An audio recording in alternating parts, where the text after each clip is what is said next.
what is potentially the outcome? And then have I also given it to God? Have I included God in on the process? More times than not, things that I'm anxious about, I've already probably edged God out. And that's why I'm anxious about it.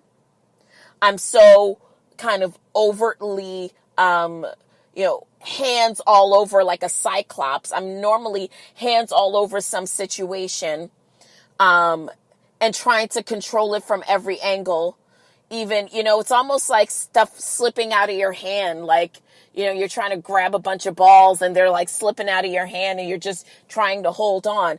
That's how I view anxiety because we've talked about this before. We know that when we suffer from anxiety, what we're suffering from is thoughts about what is to come. Right? So instead of suffering myself about what is to come, I basically requisite myself to, have I done everything that I can do, and have I given it to God? Have I included God in on the process?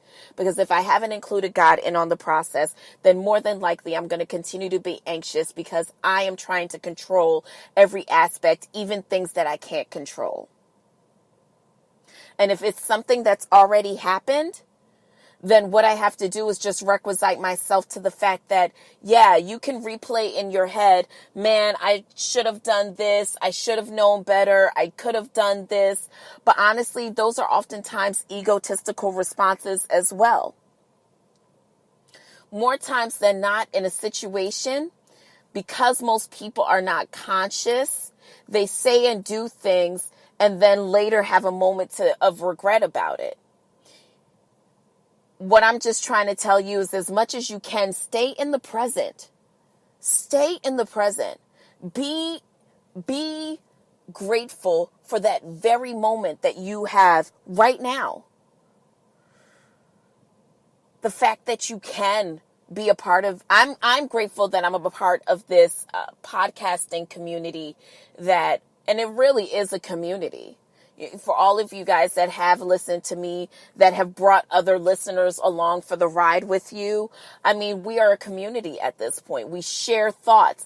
I mean, I hope everyone knows that a relationship is an agreement for you to be changed by someone.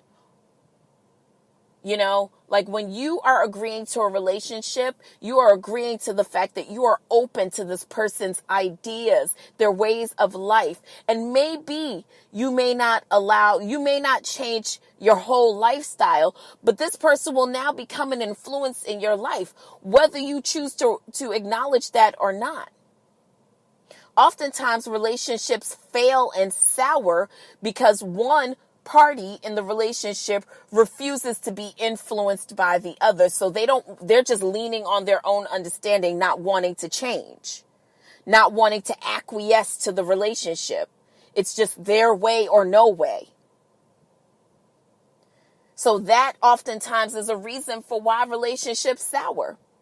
When you get in relation with someone, you are getting in relation to the fact that you are going to correlate with them. So their ideas, who they are as a person, those things will be shared with you, and you'll either be influenced by them to want to explore more about it, or you'll just be open to the idea of who this person is and wanting to get to know them and how those things have influenced them.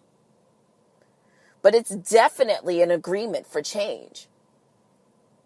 So when I don't take for light that when you sit down and you listen to my show and you dedicate your time, whether you agree with me or not, you're basically agreeing to this format of, I am influenced whether or not I agree with her. I'm at least influenced enough to listen.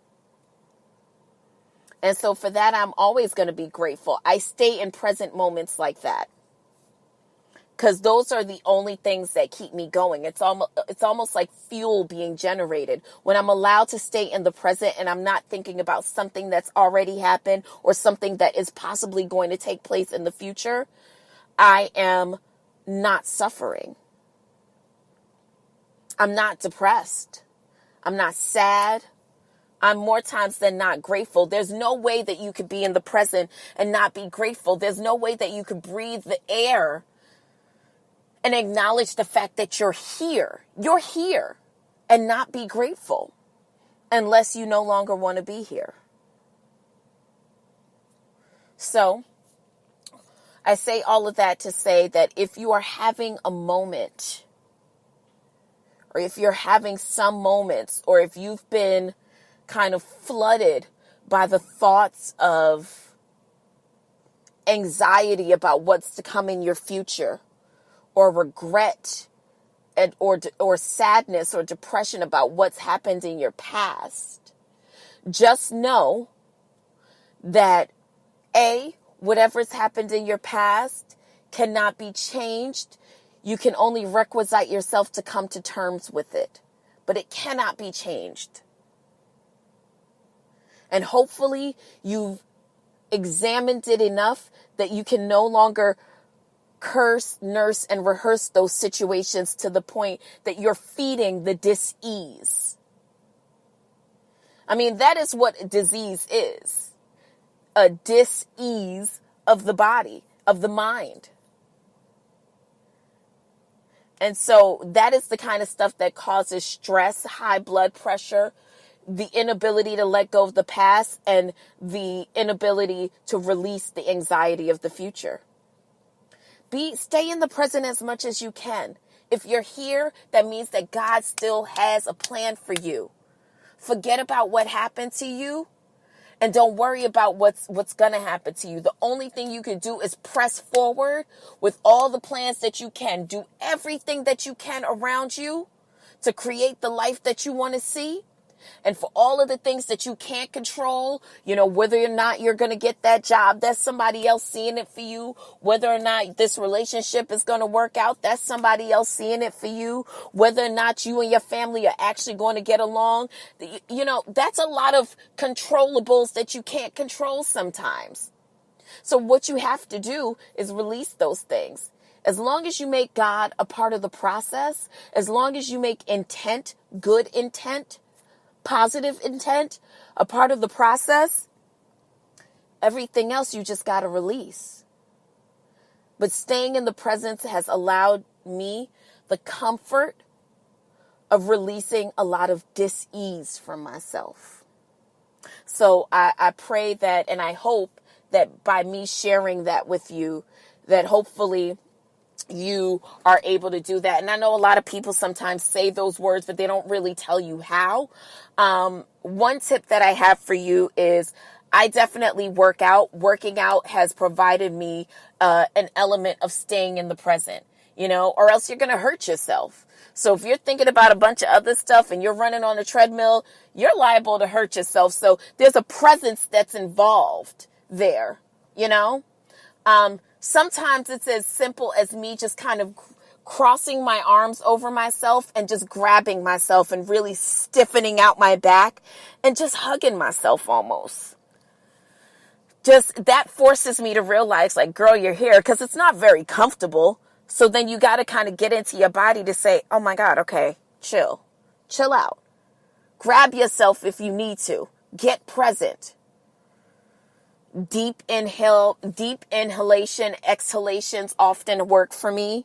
Sitting Indian style on the floor, not on a couch or on a chair, but on the floor, or laying with my back to the floor, directly on the ground, and just dropping all my weight into my back. That definitely works for me.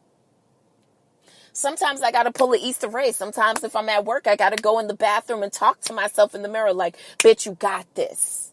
You got this, bitch. Who's the baddest bitch? You are. Okay, now work. Sometimes. Okay?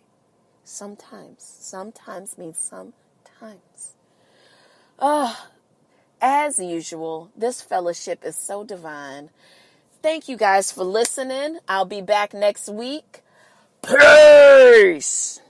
The podcast you just heard was published with Anchor. Got something you want to say to the creator of this show? Send them a voice message using the Anchor app, free for iOS and Android.